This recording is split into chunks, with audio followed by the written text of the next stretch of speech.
No debate do dia com Maria Lídia Flandoli, a polêmica sobre o ensino domiciliar. Para falar sobre vantagens ou desvantagens do ensino domiciliar, convidamos o deputado estadual eleito pelo PSOL, Carlos Gianazzi, professor universitário e político com destaque na defesa da escola pública de qualidade e valorização dos profissionais da educação.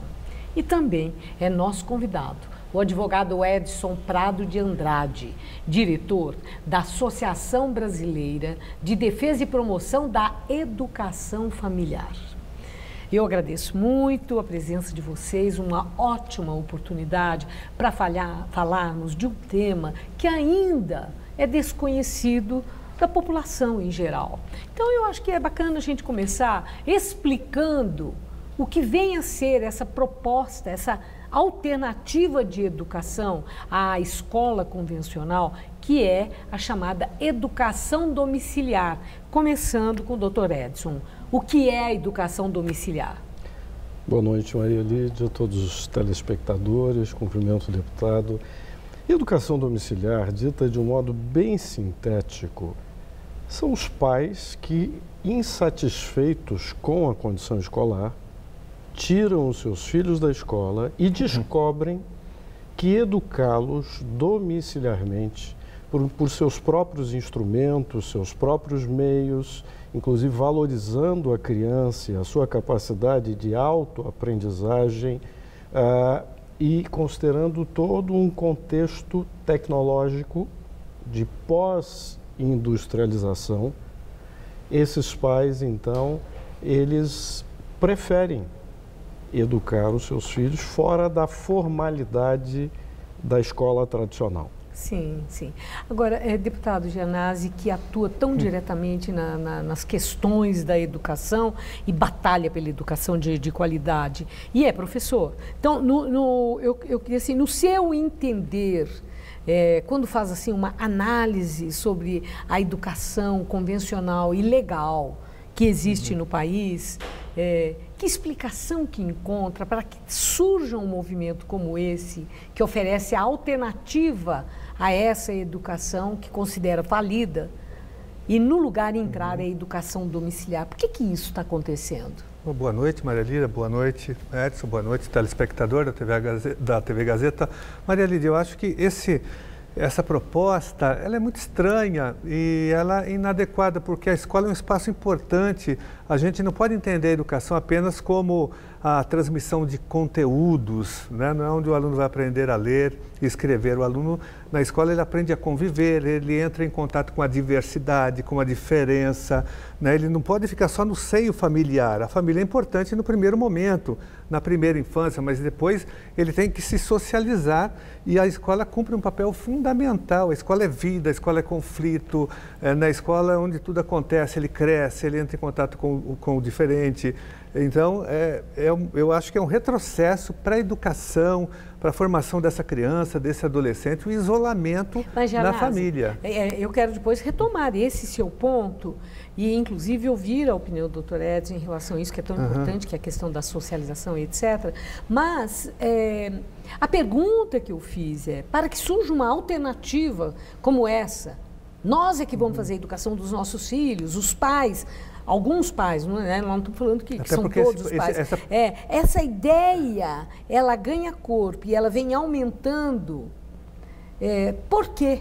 Que reflexão que vocês fazem? O que acontece para que haja uma insatisfação e que haja uma proposta como essa? Porque as famílias que é muito peculiar.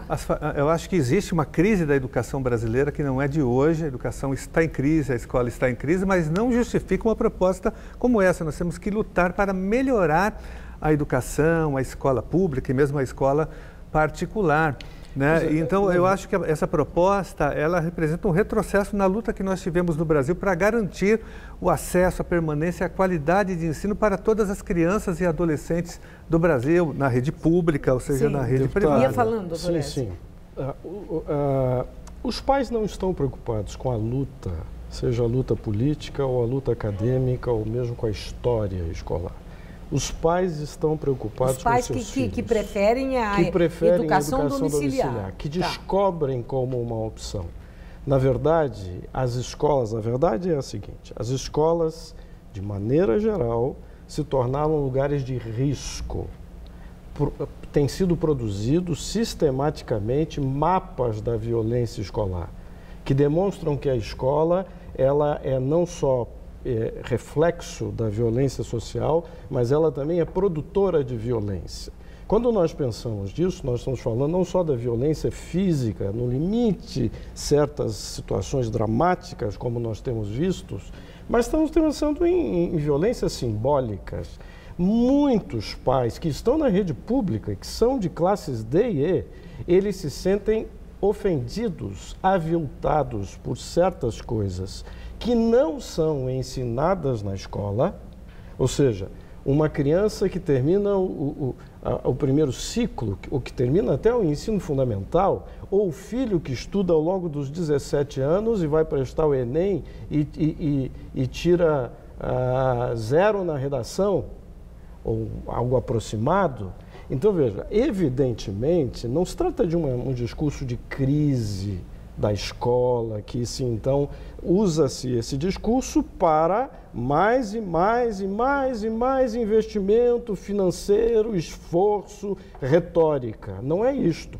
Os pais se preocupam com seus filhos no chão da escola, certo, na escola real. Mas a violência simbólica, ela também é reproduzida na família. Você tem famílias também machistas, homofóbicas, preconceituosas, que reproduzem para a criança. Então, lá tem mais violência simbólica, muitas vezes, do que na própria escola. Eu dei um exemplo de racismo, famílias racistas, fascistas, que reproduzem isso para os seus filhos. Então não é um discurso que pode ser melhor ou melhor produzido. E eu discordo, as escolas não são violentas. Você disse uma coisa que eu concordo, a única coisa que eu concordo com você é quando você diz que a escola é um espelho da sociedade. A sociedade está em crise, a sociedade é violenta. Não, mas não a sociedade é violenta, a escola reproduz. Você tem escolas com projetos pedagógicos neutralizando a violência, trabalhando de uma outra forma, formando o aluno para o pleno exercício da cidadania. Deputado, não, tem várias experiências a realidade bem-sucedidas. Claro que existe, deputado. Essa proposta que vocês... Existem experiências ótimas. Não, em muitas. Mas o Brasil é muito grande. Escolas. O Brasil tem inúmeros problemas no campo das escolas. Deixa eu só fazer uma reflexão. O Brasil começou há mais ou menos 100 anos a criar essas escolas monumento, esses templos do saber, essas escolas com muros altos, com toda uma religiosidade em torno da ideia de que a criança precisa aprender para que o país se desenvolva e para que ela se socialize. Isso era uma realidade lá atrás, dentro de uma certa sociedade. Me permita só citar, fazer uma referência àquele que é notoriamente um dos mais sábios de toda a história, mesmo para quem não acredita que ele era Deus.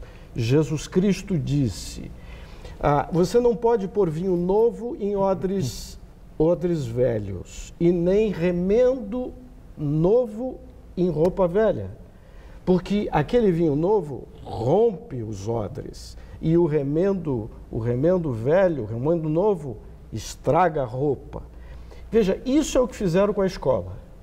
Aquela escola do início do século XIX, XX, final do XIX, XX, escolas monumento, os grandes institutos de educação, os liceus, estas escolas, elas atendiam um tipo de criança, um tipo de professor, um tipo de sociedade, uma espécie de metodologia de ciência, de compreensão da realidade e uma tecnologia própria, que era muito limitada, era do globo, era do mapa, era tudo. Bom, para a época não era, né? Para a época não era limitada, era o que tinha de bom. Claro, né? é isso. Mas é isso que eu quis dizer. Com a evolução, com a tecnologia da informação, com tudo isso, mesmo a escola pública que é tão deficiente em muitos aspectos, também avançou nesse sentido.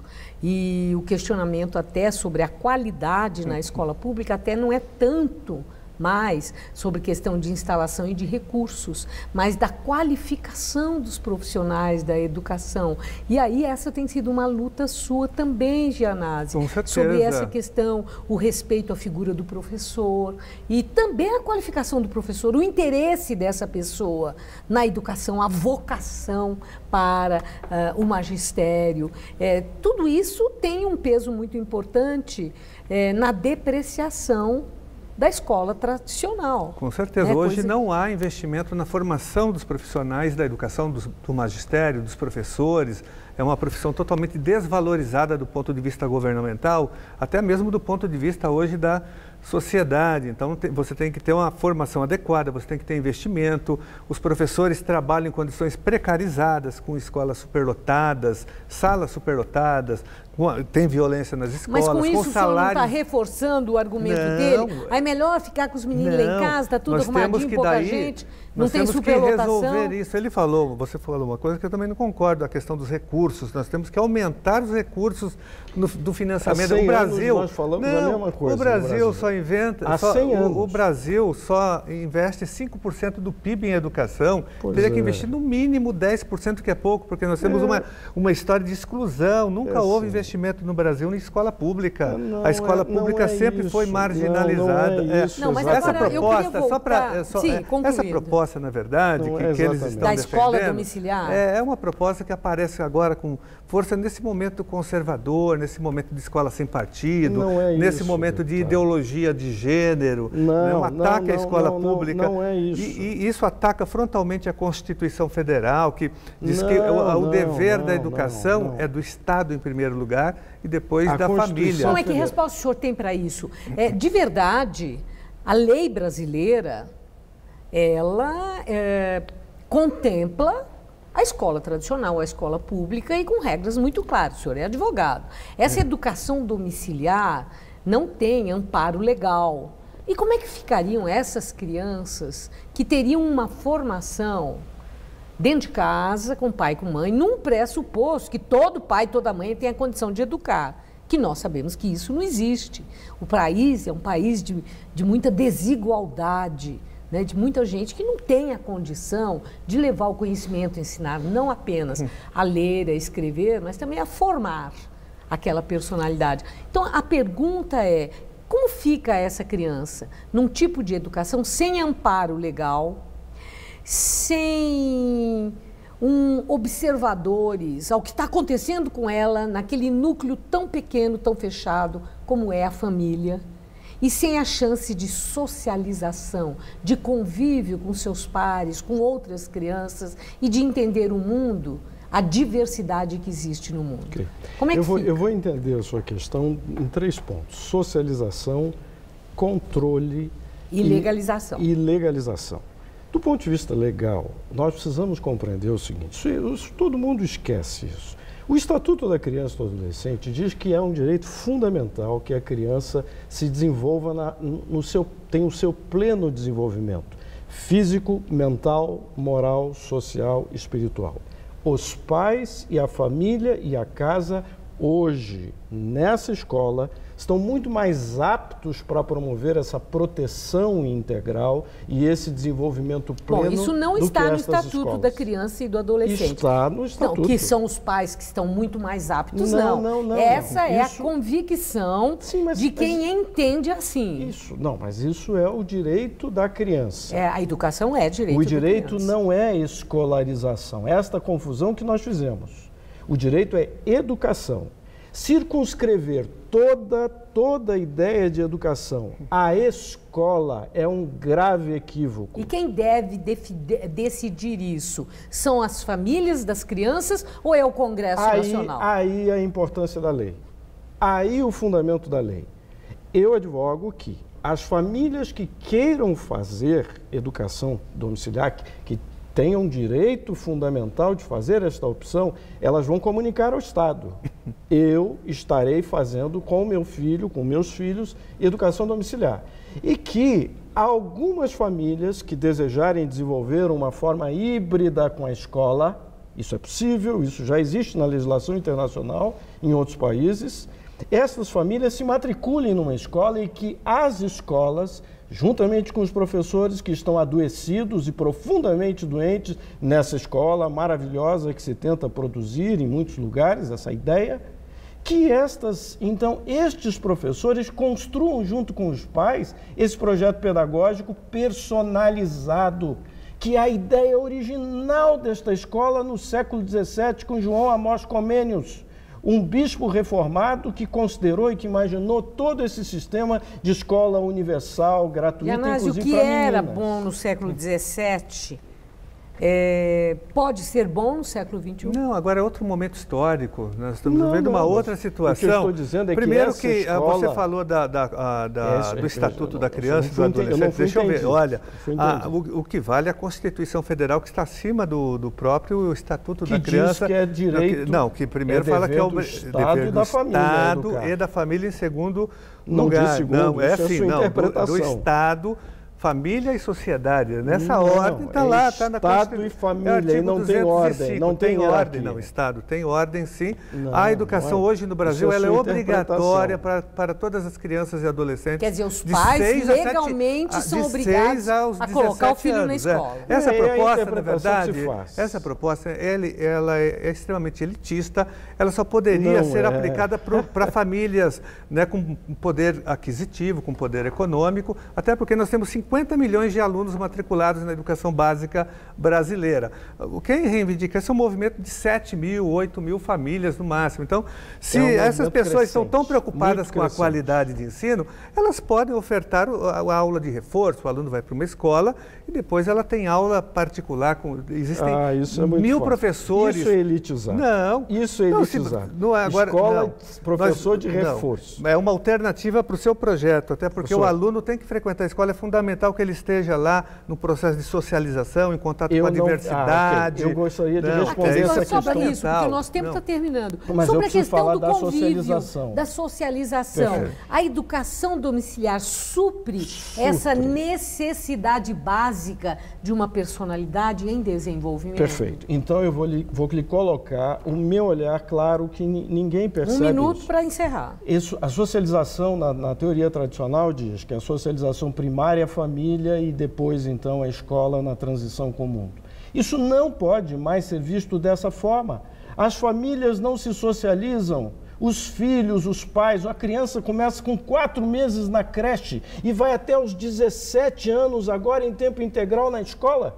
Que espécie de socialização? O papai e a mamãe trabalham, os filhos separados em salas de aula, os irmãos não se veem a semana, não tem tempo para brincar, eles passam o dia todo na escola. Isso é socialização? Socialização com os outros alunos, pois é, com as outras crianças. E o papai e a mamãe, que é a socialização primária, fundamental para aquela formação de valores. Mas não justifica você tirar o aluno da escola. Mas ela volta, e o tempo que tem é um tempo mínimo proporcionalmente considerado a escola, e aquilo que a escola... Mas e esses pais que trabalham?